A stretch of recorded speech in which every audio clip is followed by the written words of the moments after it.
말씀에 있는 내용들을 이렇게 쭉 살펴보면 그 중심이 말씀에 붙잡혀 이렇게 있다라고 이렇게 여겨집니다. 고린도 교회에서 고린도에서 이렇게 복음을 전하는 과 같은 이야기가 오늘 본문에 이렇게 쭉 나와 있습니다. 사도 바울이 아테네 지역에서 이제 복음을 전하고 난 다음에 거기에서는 크게 어려움이 없었던 것으로 보여집니다. 다만 거기 있는 사람들이 철학도 생각을 좀 많이 하는 사람들이 많고, 그리고 우상 숭배도 많이 하는 사람들이 많아서 그렇기 때문에 복음을 전하는데 좀 애를 먹었던 것 같습니다. 그리고 복음을 전했더니 그것을 잘 받아들이지도 않아서 좀 힘겨운 그런 면이 있었던 것 같아요. 하지만은 핍박이 있거나 박해가 있었거나 그러지는 않았던 것으로 보여집니다. 그런데 이제 아테네에서 복음을 전하고 난 다음에 이제 고린도라는 그 지역으로 이렇게 이동을 하게 되는데 왜 고린도를 선택을 했을까? 그것은 잘 알려지지는 않습니다. 다만 이제 추정이라고 할까요? 추측을 할 수 있는 것은 무엇이냐면, 그때 당시에 이제 글라우디오 황제, 로마의 황제입니다. 로마의 황제가 칙령을 하나 내린 것이 있는데, 그것은 뭐냐면 로마에 사는 이방인들, 그러니까 로마 시민이 아닌 이방인들, 특별히 유대인들 다 로마를 떠나라라고 한 거예요.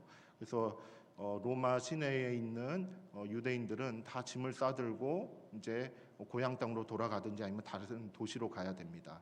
이제 이와 같은 상황이 펼쳐진 거죠. 그때 많이 이동했던 도시가 어디냐면 고린도였던 것이에요. 왜냐하면 고린도는 항구 도시이기도 하고, 그리고 거기는 일자리도 많고, 그리고 재산도 많고, 즉 물질들이 많은, 그리고 사람들도 많이 모이는, 그래서 먹고 살 만한 그 같은 환경이 어느 정도 갖추어진 그와 같은 항구 도시이다 보니까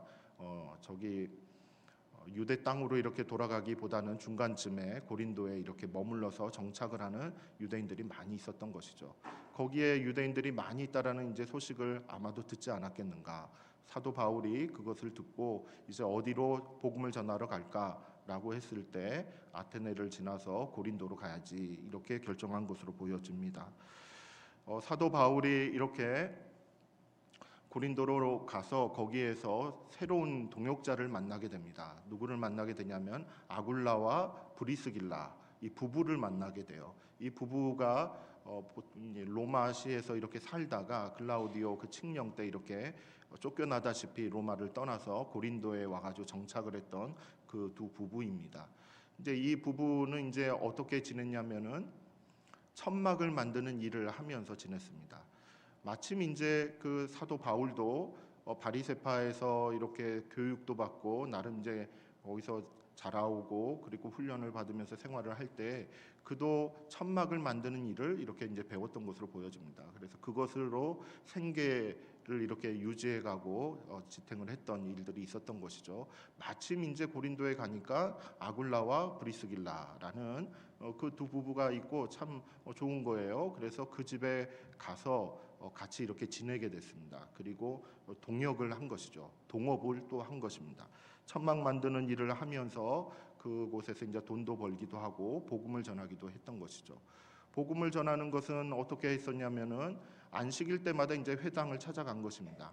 마찬가지로 똑같은 방식이죠. 어느 도시에 가든지 회당이 있으면은 회당에 먼저 찾아가서 복음에 대해서 이렇게 강론을 하는 방식으로 질문도 하고, 그리고 질문도 받기도 하고 설명도 해가면서 그렇게 복음을 잘 설명하는 그와 같은 시간들을 이제 보냈습니다.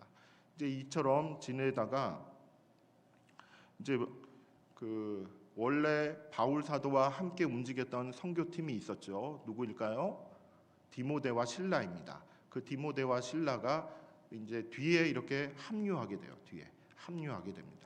그 합류하게 되는데 이 디모데와 실라는 어디에 이제 주로 다니게 됐냐면은 마게도냐 지역에 있는 교회들, 미리 이렇게 복음을 전했던 그 교회들을 이렇게 다시 한번 순방을 하면서 어떻게 지내나 살펴보는 그와 같은 일들을 하게 있었어요. 마게도냐 지역에 있는 그 교회들은 이제 주로 어디냐면은 우리가 이미 다 한 번씩 다 다루었던 데입니다. 어디냐면 빌립보, 데살로니가, 베레아 이와 같은 지역을 다시 한번 이제 간 것이죠. 그곳에 있는 교회들을 돌아보면서 잘 지내고 있는지 다시 한번 격려하고, 그리고 그곳에서 선교 헌금을 좀 모금을 했어요. 그래서 선교원금을 가지고 고린도로 오는 것입니다. 고린도에 와서 이제 바울 사도와 이렇게 같이 합쳐진 것이죠. 그곳에서 또 복음을 전하고 천막 만드는 일도 하고 하면서 이렇게 이제 지내는 그 같은 시간들이 있었습니다. 근데 고린도에서 이렇게 사역을 감당을 하면서 보통 그 그리스 지역을 이렇게 다닐 때에는 바울과 디모데와 실라 이렇게 한 3명 정도가 이렇게 같이 다녔었는데 고린도에 와서는 동역자들이 이제 더 많이 생기게 된 것이에요.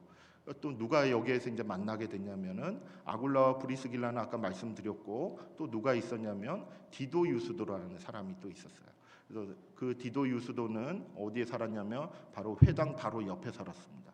회당 바로 옆에 살아서 그곳에서 신실하게 경건한 삶을 살았던 그 같은 사람인 것이죠. 바울로부터 복음을 듣고 그 복음을 받아들이고 예수님을 믿으면서 그렇게 믿음이 급성장하는 그 같은 경험들을 한 사람, 그 사람이 이제 디도 유스도라는 사람입니다. 원래 아굴라와 브리스길라의 집에서 살았다고 했었죠. 근데 이제 거기에서 어디로 이제 이사를 가게 되냐면 이 디도 유스도라는 집으로 이사를 가게 돼요. 왜 이사를 가게 됐냐면은 복음을 전하는 가운데에서도 대적하는 사람을 만난 것이에요. 고린도에서 비방하는 사람들을 만나서 이제 이곳에서 더 살기가 좀 어려워질 것 같으니까 이제 다른 곳으로 헬라인이 더 많은 곳으로 이렇게 이동을 해야 되겠다라고 이사를 가다가 선택한 집이 어디냐면 회당 옆으로 간 것이에요. 회당 옆에 가서 거기에서 디도 유스도의 그 집에 거하면서 거기에서 이제 같이 또 살아가는 그 같은 일이 있게 됩니다. 그러면서 이제 복음을 쭉 또 전하고 그리고 하나님의 말씀을 계속 이렇게 전하게 되는 것이에요. 전하면서 이제 무슨 일이 벌어지게 되냐면 그 고린도 지역에 있는 회당이 한 개만 있는 것이 아니라 여러 개가 있었습니다. 여러 개가 있었는데 거기에 이제 그 회당장이라고 하는 그 회당의 이제 우두머리이죠. 그 보통 이제 그때 당시에 회당이라고 하면은 디아스포라 유대인들이 그 지역에서 이렇게 살아가려면은 나름대로 행정적인 일, 종교적인 일, 경제적인 일, 그 공동체 안에서 여러 가지 그와 같은 일들을 담당을 해주는 일종의 관리 같은 그와 같은 역할을 하는 사람이 필요한 것이죠. 그 사람들 중에 이제 회당장이 있었습니다. 회당장이 그 일을 감당을 했었는데 여기에 이제 그리스보라는 그 같은 회당장이 있었어요. 그 그리스보가 바울의 그런 복음을 이렇게 잘 듣고서 예수님을 믿기 시작한 거예요. 그리고 온 집이 세례를 받게 된 것이에요. 그러니까 그 유대 사회 안에서 영향력이 있고 그리고 힘이 있고 뭔가 이렇게 권력을 가진 그 회당장이 복음을 듣고 이제 유대교를 따르는 것보다 예수님을 따르는 그 같은 이렇게 개종을 하게 되는 그 같은 일이 있게 되는 것입니다. 그리고 또 이 그리스보뿐만이 아니라 소스데네라는 그 같은 회당장도 있어요. 그 사람도 마찬가지로 예수님을 믿게 되는 것입니다. 나중에 이제 가보면 바울 대신에 그 유대인들에게 이렇게 매를 맞는 일이 있는데 그 매를 맞은 회당장이 누구냐면 소스데네입니다. 그래서 그리스보와 소스데네라는 회당장이 바울을 이렇게 따르게 되는 것이에요. 이와 같은 일들이 고린도에 있는 그 교회 안에서 이루어지게 된 것이죠. 그만큼 고린도 교회가 복음을 잘 들었습니다. 그리고 잘 양육을 받았죠. 말씀도 잘 배웠습니다. 그렇게 해서 믿는 사람들이 많아지고 교회도 부흥해가고 은사에 대한 경험들도 많고 그렇게 하나님의 역사하심을 깊이 이렇게 체험을 하는 그 같은 교회가 되었어요. 바울은 이 고린도에서 오랫동안 사역을 했습니다. 1년 6개월 동안 사역을 했다라고 했어요. 보통 이제 그리스 지역 가운데에서 위에 빌립보부터 고린도까지 이렇게 여러 도시를 다녔는데 보통 이제 한번 복음을 전하기 시작하면은 3주 아니면은 2주 며칠 뭐 이 정도만 이렇게 전하고 다 공격을 받거나 핍박을 받아서 다른 도시로 이동을 하고 그래서 다 그렇게 복음들을 다 전하면서 도망치듯이 이렇게 이동을 했었는데 고린도에서는 1년 6개월이라는 긴 시간 동안 이렇게 복음을 전하고 하나님의 말씀도 체계적으로 이렇게 가르칠 수가 있었던 것이죠. 이처럼 길게 복음을 전할 수 있는 그런 환경이 마련된 곳, 그곳은 그렇게 많지 않습니다. 바울의 이런 전도하는 이야기들 가운데 있어서 그렇게 가장 길게 복음을 전했던 곳은 어디냐면은 에베소 교회였어요. 에베소. 나중에 이제 3차 전도 여행 때 이렇게 이제 더 자세하게 좀 나옵니다. 에베소 교회에서는 한 3년 정도 이렇게 복음을 전한 것으로 알려져 있습니다. 그리고 그 다음에 많이 전한 데가 로마입니다. 마지막 이제 죽기 전에 2년 정도 이렇게 감금 상태에 있으면서 그 안에서 하나님 나라의 일들을 이렇게 담대하게 계속 전했던 일이 있죠. 그리고 고린도에서 1년 6개월 동안 이렇게 전하게 되는 것이에요. 그 같은 모습들을 보면은 사도 바울은 이렇게 전도 여행을 떠나면서 이 도시 저 도시 이렇게 다니면서 복음을 전할 때 상당히 불안정한 것 같은 생활을 했던 것이 분명합니다. 거처도 불분명했고 어떤 이제 생활비도 부족했고 하는 것 같은 불안정한 것 같은 생활들 가운데서 복음을 전했었는데 이 고린도에서는 안정을 찾은 것이에요. 왜냐하면 일단 천막을 만드는 일을 할 수가 있었습니다. 그리고 마게도냐에서 마게도냐 지역에 있는 교회들이 돕기 시작한 것이죠. 성경금을 모아서 이렇게 사도 바울에게 보내주는 그 같은 일들이 있어요. 재정적으로 안정이 되고 그러다 보니까 이 1년 6개월 동안 그 마음의 중심을 잡고 그리고 말씀에 오롯이 전념하면서 하나님의 말씀을 이렇게 체계적으로 잘 가르치는 그 같은 일이 있었던 것이죠. 그렇게 말씀 사역이 원만하게 이루어지다 보니까 이 고린도 교회가 은사도 누리게 되고 믿음이 성장하게 되고 그리고 그리스 지역에 있는 다른 교회들에 비해서 훨씬 더 이렇게 부흥하게 되는 그와 같은 은혜를 누리게 되었던 것입니다. 물론 이 고린도 교회가 이렇게 부흥하고 성장해가는 데 있어서는 또 다른 이유가 하나 있습니다. 그것은 무엇이냐면 동역자들도 많아진 부분들이 있죠. 그리고 또 하나는 하나님께서 함께 하신다라고 말씀하신 바가 있어요. 그 내용이 어디냐면은 9절과 10절에 있습니다. 9절과 10절 말씀에 보면은 바울에게 환상으로 이렇게 이제 나타나시는 하나님이 있죠. 환상 가운데서 바울에게 이렇게 얘기하시는 게 두려워하지 말라, 침묵하지 말고 말하라 라고 이렇게 이야기를 하십니다. 내가 너와 함께 있으며 라고 이야기를 하고 있어요. 그래서 두려워하지 말고 복음을 잘 전하고 하나님의 말씀도 힘있게 이렇게 잘 전해라고 격려하시는 것이죠. 내가 너와 함께 하고 있다. 그리고 이 성에는 고린도 성에는 나의 백성이 많이 있다. 그러니까 두려워하지 말고 아주 담대하게 사역을 잘 감당해라 라고 이렇게 이야기를 하는 것이죠. 이 이야기를 하신 이유는 이렇게 회당에서든지 아니면은 거리에서든지 이렇게 복음을 전할 때 반대하는 사람들을 만났기 때문에 그래요. 그러니까 바울 사도가 그 복음을 전하면서 매도 많이 맞았고 그리고 도망치듯이 이런 경험들이 많이 있죠. 죽을 고비도 많이 넘기고 이와 같은 일이 있다 보니까 뭔가 반대하는 소리가 나오면은 마음에 트라우마가 작동이 되는 거예요. 그러니까 복음을 전하는 것이 두려운 것이 그런 마음이 생겼던 것이죠. 환상 중에 하나님이 나타나셔서 그 마음을 붙들어 주시는 겁니다. 믿음을 가질 수 있도록 하나님을 의지할 수 있도록 그렇게 마음으로 또한 영적으로 하나님의 지지도 받으면서 동역자도 많고 그리고 생활적으로도 경제적으로도 안정을 어느 정도 이렇게 유지를 해가면서 복음을 많이 전하게 됐다라는 것이죠. 그래서 11절 말씀을 보면은 1년 6개월을 머물면서 그들 가운데서 하나님의 말씀을 가르치니라라고 이렇게 얘기하죠. 말씀을 가르치는 사역에 집중할 수 있었다라고 이렇게 얘기하죠. 저는 이제 이렇게 고린도 교회에서 그리고 고린도 지역에서 이렇게 사역하는 모습들이 이렇게 이제 쭉 요약해서 이야기할 수가 있는데 궁금한 것은 이것이에요. 오랫동안 그 자리에 이렇게 머물면서 다양한 경험들을 하고 다양한 사람들을 만났을 텐데 그 안에서 흔들림 없이 말씀을 꾸준하게 가르칠 수 있었던 그 동력, 그 마음 안에는 무엇이 있었을까라는 거죠. 이번 주도 사람을 만나고 다음 주도 만나고 그리고 때가 있고 시가 있을 때마다 이렇게 이제 상황을 만날 그 사람들을 만나는 것이죠. 그래서 성경 공부반을 열고 거기에 사람들이 오고 거기에 대해서 이제 말씀을 가르치고 했던 그 같은 일들이 있어요. 때로는 경제적으로 조금 어려움이 있었다라고 하면은 천막 만드는 일을 이렇게 또 하기도 했던 것이죠. 회당도 오고 가면서 이와 같은 그런 일상을 살아가면서 말씀을 꾸준하게 가르칠 수 있었던 그 힘이 어디에서 나왔을까라는 거죠. 반대하는 사람들도 있었고 비방하는 목소리도 있었고 과거에 그런 트라우마도 있었을 텐데 그것을 다 이겨내면서 물론 환상 가운데 하나님께서 도우시고 함께 하겠다라고 약속을 하신 부분도 있죠. 그런데 그 마음의 중심에 있어서 여전히 말씀을 향한 마음들, 복음을 전하고자 하는 그 마음들, 그와 같은 마음들을 지켜주는 것이 과연 무엇이었을까?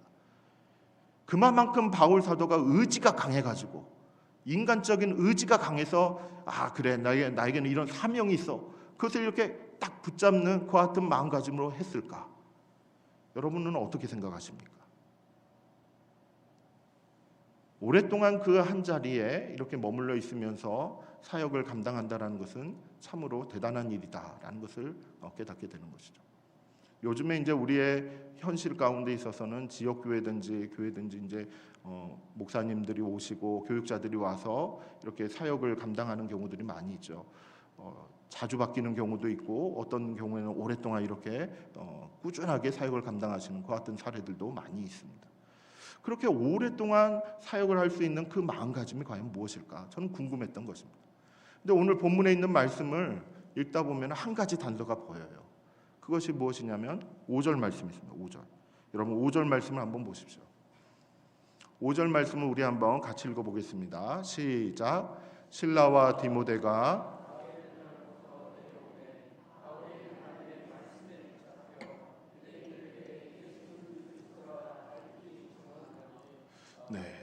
예수는 그리스도라라고 이렇게 증언하는 그 사역, 복음을 전하는 사역, 말씀을 가르치는 그 사역을 이렇게 감당하게끔 하는 그 내적인 동력이 무엇이었나라고 하면 분명하게 나오죠. 무엇입니까? 하나님의 말씀에 붙잡혔다.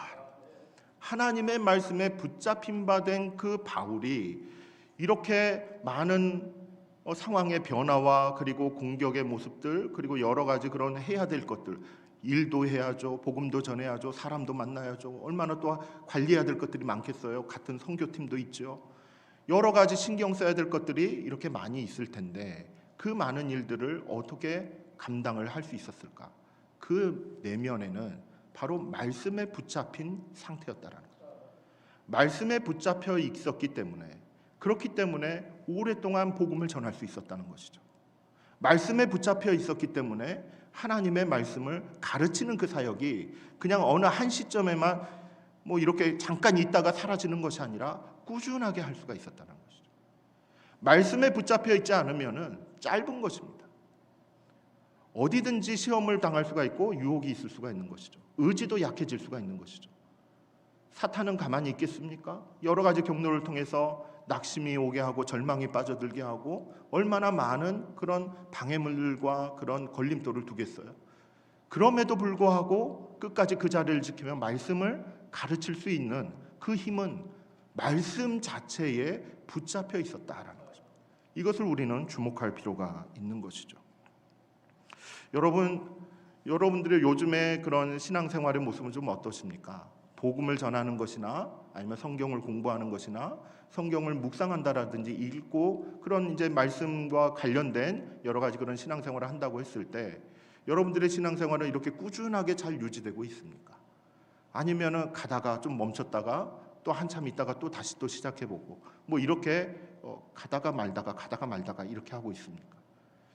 여러분 꾸준하게 이렇게 유지될 수 있는 그 힘은 과연 어디서 나오겠는가?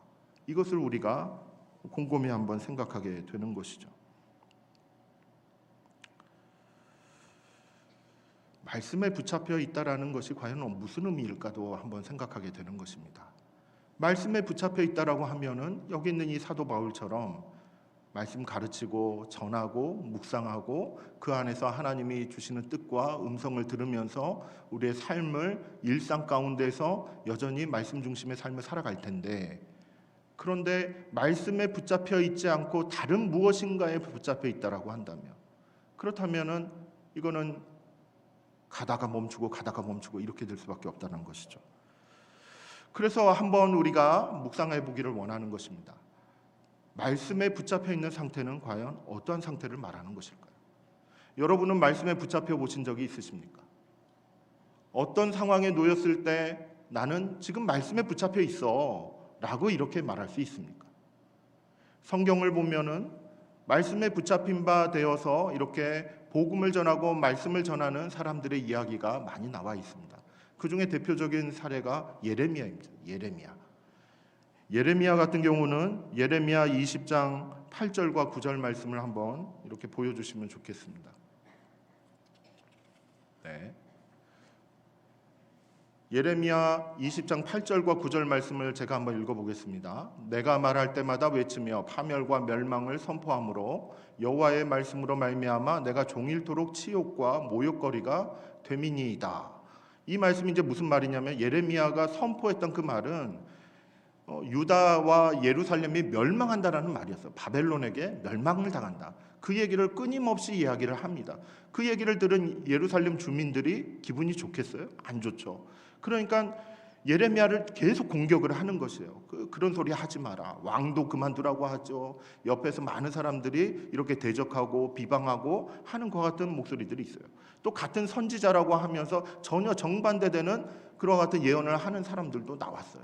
그러다 보니까 얼마나 마음이 힘들어요.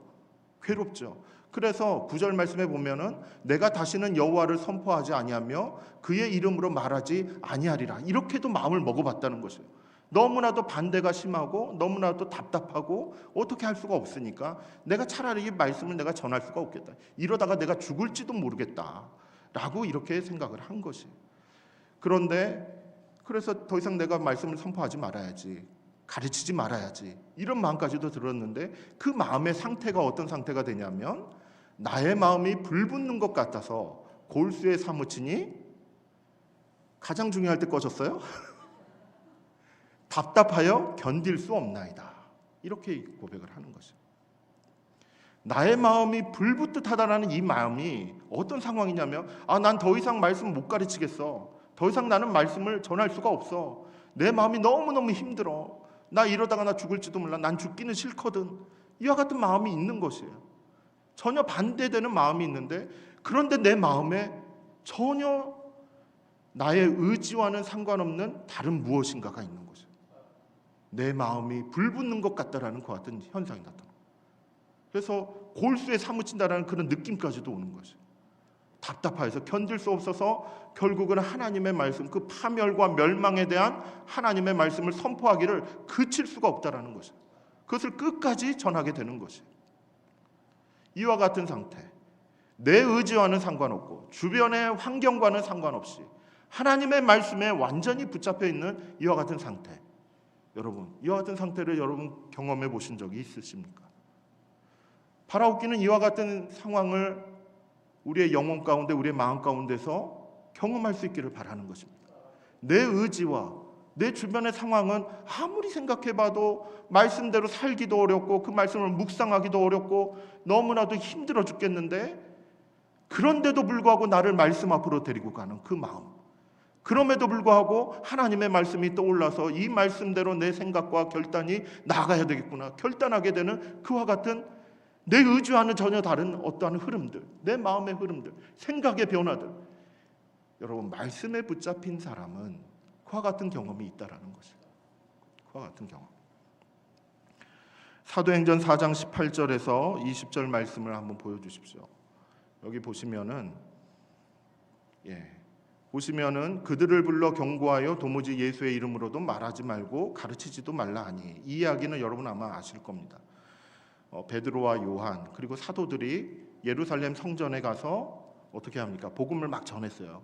그러다가 고발을 당했죠. 그래서 산헤드린 공의회 거기에 이제 잡혀가게 됩니다.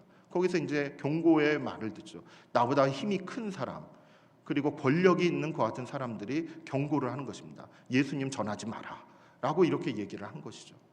그 이야기를 듣고서 베드로와 요한이 무엇이라고 대답을 하냐면, 하나님 앞에서 너희 말을 듣는 것이 하나님의 말씀을 듣는 것보다 옳은가 판단하라.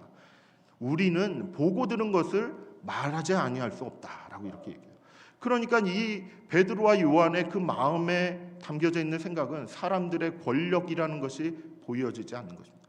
왜 안 느껴지겠어요? 사람의 말들, 그들의 힘들, 그들의 결정권이 있다라는 거 왜 모르겠냐고요. 감옥에도 갇을 수도 있고 풀려나기도 할 수 있는 그들의 힘을 왜 모르겠냐고요. 다 알지만은 이 말씀에 붙잡힌 사람은 그렇게 보이지만은 더 크게 보이는 게 있다는 것입니다. 더 크게 보이는 건 뭐냐면 하나님의 말씀인 것입니다. 하나님이 맡겨주신 하나님의 뜻인 것입니다. 하나님의 음성인 것입니다. 그게 더 크게 느껴지는 것입니다.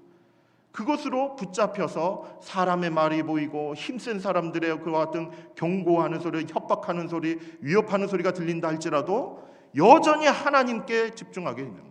하나님의 말씀을 붙들게 되는 그와 같은 마음가짐. 이것이 말씀에 붙잡혀 있는 사랑하는 것이죠. 사도 바울이 그와 같다라는 것입니다. 선교 활동하면서 얼마나 많은 고난의 길을 걸어왔는데 누가 뭐라고 한 소리만 해도 마음이 떨리고 두려울 수 있는 그 같은 연약한 심령이 될 텐데 늘 불편하고 장애를 가진 그 같은 몸으로 이제는 복음을 전해야만 하는 그와 같은 현실까지도 있는 것이에요. 그 가운데에서 그래도 복음을 끝까지 붙들고 말씀을 가르칠 수 있는 그 힘은 말씀에 붙잡히지 않고서는 불가능하다라는 것을 우리는 깨닫게 되는 것이죠. 여러분, 붙잡혀 있다라는 그 용어는 슈네코라는 용어를 씁니다. 그것은 그 원어상의 의미가 뭐냐면 감싸 안다라는 표현. 감싸서 이렇게 보유하다라는 것 같은 의미가 담겨져 있습니다. 그 내용을 이제 곰곰이 묵상을 해보면 말씀이 나를 이렇게 감싸고 있는 것이에요. 말씀이 사도 바울이 이렇게 감싸고 있는 것이에요. 그와 같은 상태에서 복음을 전하는 것입니다. 내가 말씀을 붙잡고 있는 게 아닌 것이에요. 내가 원해서 내가 찾아서 말씀을 듣고 말씀을 묵상하는 게 아니라 말씀이 나를 붙잡아 주시는 거예요. 말씀이 나를 품고 있는 것이에요. 그래서 나는 좀 힘들고 어렵고 흔들리고 싶고 눕기도 하고 쉬기도 하고 별의별 마음이 달들지만은 흔들리지 않는 것이에요. 왜? 말씀이 나를 붙들고 있기 때문에. 그와 같은 상태를 이야기하는 것입니다. 이와 같은 은혜가 우리에게 충만하기를 원하는 것입니다. 내가 하나님을 섬기느냐, 하나님이 나를 붙들고 가시느냐, 여러분 무엇이 더 안정적이십니까?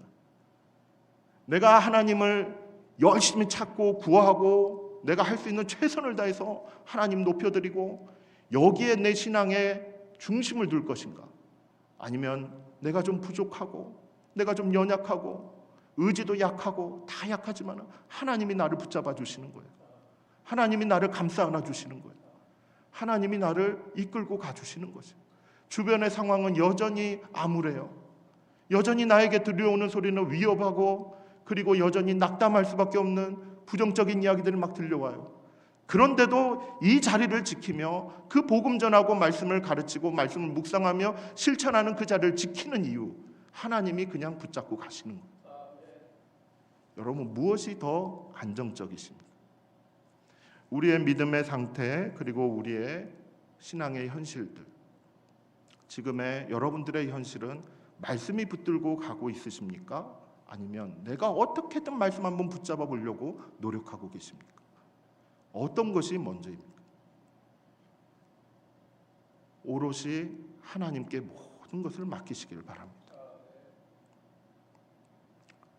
시간이 조금 갔지만 이거 한 가지만 말씀드리고 정리하겠습니다. 사도 바울이 어떻게 해서 말씀에 붙잡힌 바 될 수 있었을까요? 그는 처음부터 말씀에 붙잡힌 사람이 아니었습니다. 그는 예수님을 만나기 전과 예수님을 만난 후가 완전히 구분되어 있는 사람이죠. 예수님을 만나기 전에도 성경을 알았습니다. 공부했고 훌륭한 성적을 거둔 사람인 것 같아요. 예수님을 만난 다음에도 성경을 알았습니다. 공부했고 연구했어요. 똑같아요. 성경을 알아가고 공부하고 연구하는 것은 예수님을 만나기 전이나 후나 똑같았어요. 그런데 차이가 있어요. 무슨 차이냐면 예수님을 만나기 전에는 이 사도 바울은 성경에 대해서 연구를 한 것이에요. 예수님에 대해서 알아가게 된 것이에요. 그래서 그 결과가 무엇이냐면 예수 믿는 사람들을 잡는 것이었죠. 감옥에 가두는 일이었어요. 근데 예수님을 만나고 난 다음에 성경을 읽고 성경을 묵상하고 했을 때는 무엇을 발견하게 되냐면 성경에 대해서 아는 것이 아니라 성경이 나에 대해서, 바울에 대해서 무엇을 말하고 있는지 그걸 확인하게 되는 것이죠. 성경이 바울을 무엇이라고 말하고 있는지, 죄인이라고 말하고 있고 예수 그리스도의 보혈의 공로를 얘기하고 있고 그 복음에 대한 진리를 알려주고 있다는 것, 그것을 성경을 통해서 바울은 발견하게 되는 것이죠.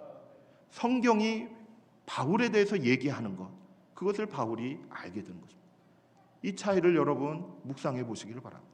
내가 열심히 공부해가지고 성경을 알아가느냐, 성경이 나를 알아서 나에 대해서 해석하고 나에 대해서 설명해주고 나에 대해서 이렇게 저렇게 말해주는 것을 내가 성경을 읽으면서 깨달아가느냐, 성경이 나를 알아주느냐, 내가 성경을 알아가는 이 차이인 것이에요. 이 차이. 여러분, 예수님을 만났다라는 것은 성경으로 말미암아 말씀에 붙잡힌 바 된 그 같은 인생길을 걸어갈 수 있게 되는 것인데, 이것은 확연한 신앙의 경험의 차이를 이끌어냅니다. 내가 말씀을 읽을 때 내가 성경에 대해서 하나씩 하나씩 알아가는 것이 아니라 하나님이 나를 아시는 것, 하나님이 나를 분석하시는 것, 하나님이 나에 대해서 이렇다 저렇다라고 말씀하시는 것을 성경을 읽을 때 내가 깨달아 알게 되는 것입니다. 그것이 말씀에 붙잡힌 바 된 상태인 것입니다. 여러분, 이와 같은 은혜가 이 한 주간 우리에게 충만하기를 축복합니다. 하나님이 나를 아시고 하나님이 나에 대해서 말씀하시고 하나님이 내 의지와 내 결단과 내 선택을 주관하여 주셔서 그저 말씀 안에 이렇게 감싸 안듯이 품으시고 이끌어 가시는 그 같은 삶, 그 같은 생활들이 우리의 인생길 가운데, 우리의 삶의 길 가운데 충만해져 가기를 축복하는 것입니다. 여러분, 다시 한번 질문하겠습니다.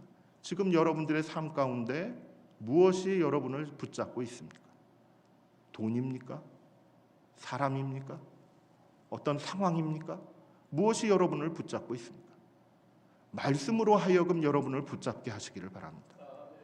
하나님의 말씀 앞에 여러분들의 모든 것을 다 내려놓으시고 말씀이 나에 대해서 무엇이라고 말하는지 그것을 귀담아 들으시고 믿음으로 한 걸음씩 걸어 나가는 저와 여러분이 되기를 예수님의 이름으로 축복합니다.